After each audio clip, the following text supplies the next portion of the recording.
योगिक perspective, योगिक दृष्टिकोनातून आपण हा विषय घेणार आहोत.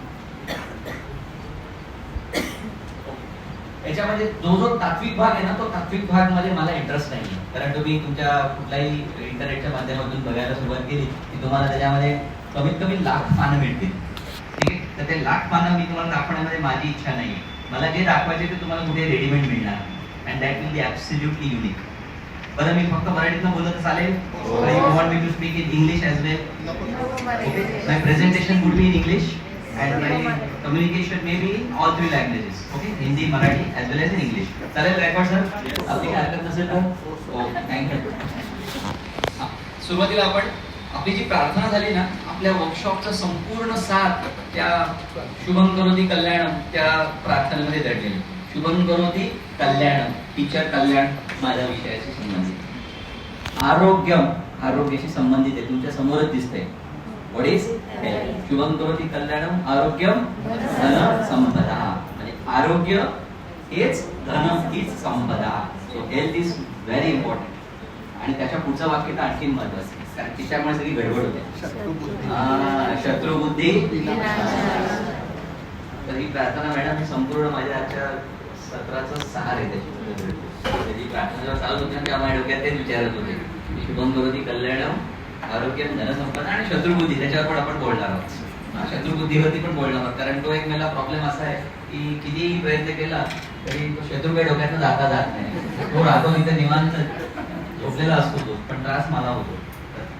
बघूया काय काय आपल्याच भारतीय संस्कृतीमध्ये आपल्याला मार्गदर्शक तत्व म्हणून सांगून ठेवलेले.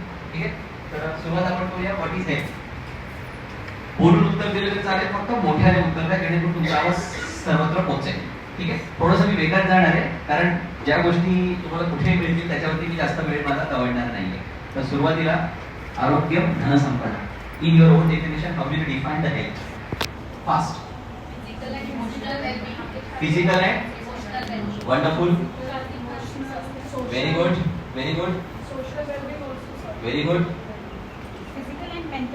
Very good. Happy life. Okay, या सगळ्याचं चालेल. हॅपी लाईफ, मनात एकाग्रता. ओके, आता तुम्ही ज्या व्याख्या सांगितले ना, तिथे जवळ ऍक्सेप्ट. जेव्हा सगळ्यात पहिली जेव्हा व्याख्या दिली होती ना, तेव्हा ती व्याख्या ही फक्त physical health is absence of deformity, absence of illness अशी व्याख्या WHO ने दिली होती. आणि it was considered as an incomplete definition. अपूर्ण होती ती व्याख्या, कारण त्याच्यामध्ये फक्त शारीरिक पैलूंचाच विचार केला होता. आजार नसणं म्हणजे निरोगी असणं असा त्याचा कर होता त्या व्याख्येचा. आणि नंतर ही चूक WHO लक्षात आली. त्यानंतर ही व्याख्या परिपूर्ण करण्यासाठी त्यांनी ज्याचा आधार घेतला, ती आधार घेतलेली व्याख्या म्हणजे जवळपास 5,500 अंदाजाने किंवा कदाचित त्याच्यापेक्षा अधिकचा कालावधी असेल, 5,500 वर्षापूर्वी आपल्या संस्कृतीमध्ये, आपल्या आयुर्वेदामध्ये जी व्याख्या सांगितली होती, ती व्याख्या त्यांनी तशी उचलली आणि नंतर त्यांनी त्यांची व्याख्या मॉडिफाय केली. आणि मॉडिफाय केल्यानंतर हे जे शब्दप्रयोग आहेत पुढचे, ते त्याच्यामध्ये नव्हते. कुठले? प्रसन्न, आत्मेंद्रिय, मन, स्वास्थ्य इत्य अदितीय. समदोषा, समानिश्य, समधातू, मलक्रिया ही फक्त शारीरिक दृष्टिकोनातूनची व्याख्या आहे. पण आपल्या 5,500 संस्कृती जितकी जुनी तितकं आपल्याला ही परफेक्ट व्याख्या पाहायला मिळेल, जी WHO कडे सुद्धा नव्हती. आणि त्यांनी या व्याख्येचा रेफरन्स घेऊन आणि मग त्यांची आताची व्याख्या आहे ना, so the source is this definition. समदोष, समाग्निश्च. संस्कृतवाला कोण आहे का बाय द वे? संस्कृतवाला कोणी आहे? नक्की? चालेल, मग माझं संस्कृत चालून जाईल, कारण काय मला पण संस्कृत येत नाही. ते काय संस्कृतवाल्यांचं ते उच्चार असेच पाहिजे, पाय असाच मोडला पाहिजे, ते काय आपल्याला जमत नाही. ओके, समदोष, समाग्निश्च, समधातू, मलक्रिया. So this is the physical aspect. समदोष म्हणजे 3 दोष शुड बी बॅलन्स. समदोष. समाग्नी म्हणजे 3 प्रकारचे आपले अग्नी आहेत, जठराग्नी. तर 3 प्रकारचे अग्नी बॅलन्स राहणं. आणि समधातू 7 प्रकारचे धातू आहेत, ते धातूमध्ये संतुलन राहणं म्हणजे तुम्ही तंदुरुस्त असल्याचं लक्षण. पण this is just the physical aspect.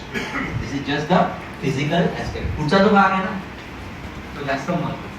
तो काय म्हटलेला आहे? प्रसन्न, आत्मेंद्रिय, मन, स्वस्थ इत्य विजय. 3 गोष्टी आल्या त्याच्यामध्ये. कुठल्या गोष्टी प्रसन्न असल्या पाहिजे? प्रसन्न मन, अधिक आत्मा. प्रसन्न मन आणि त्यानंतर प्रसन्न इंद्रिय. हे सगळं जेव्हा संतुलित होईल, ते जेव्हा सगळं बॅलन्स असेल, त्यावेळेला खऱ्या अर्थाने आपण स्वस्थ असू असं म्हणू शकतो. So this is the beauty of my culture. This is the beauty of our culture. 5,500 वर्षापूर्वी मन, आत्मा, इंद्रियाचा विचार केला होता, जो WHO ने 1938 साली केला. आणि म्हणून तो भारतीय ज्ञान परंपराचा हा जो विषय आला ना, तो याच्यासाठी झालेला आहे. आपल्याला अभिमान वाटला पाहिजे आणि नुसता अभिमान नको आहे, तर त्याच्यामध्ये अधिकाधिक संशोधन and to make it as relevant as possible in the present context.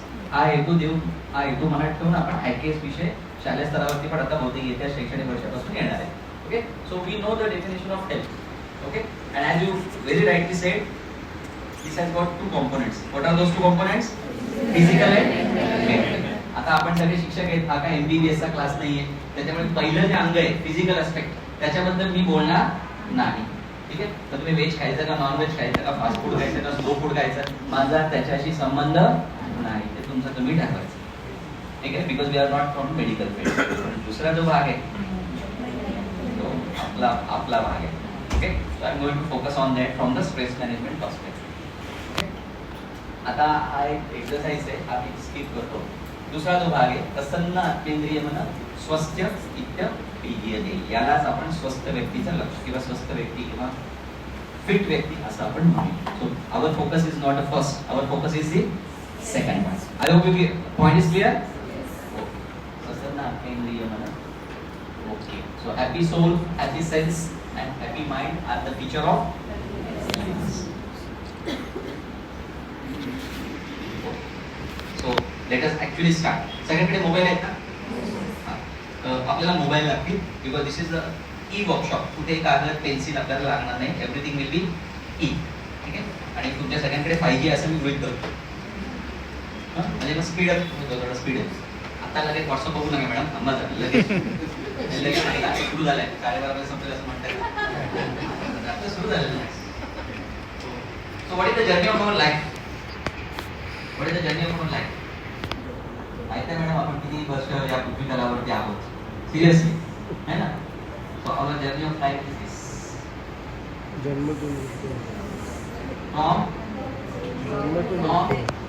Birth to so from B to D is our life. Am I right?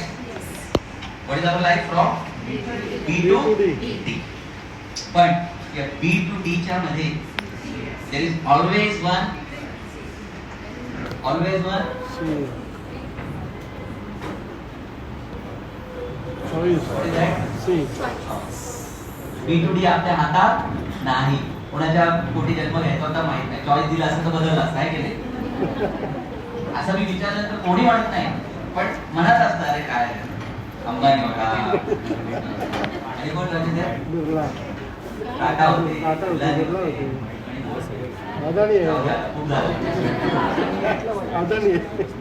असं विचारलं कोणीच म्हणत नाही, चॉईस असतं तर.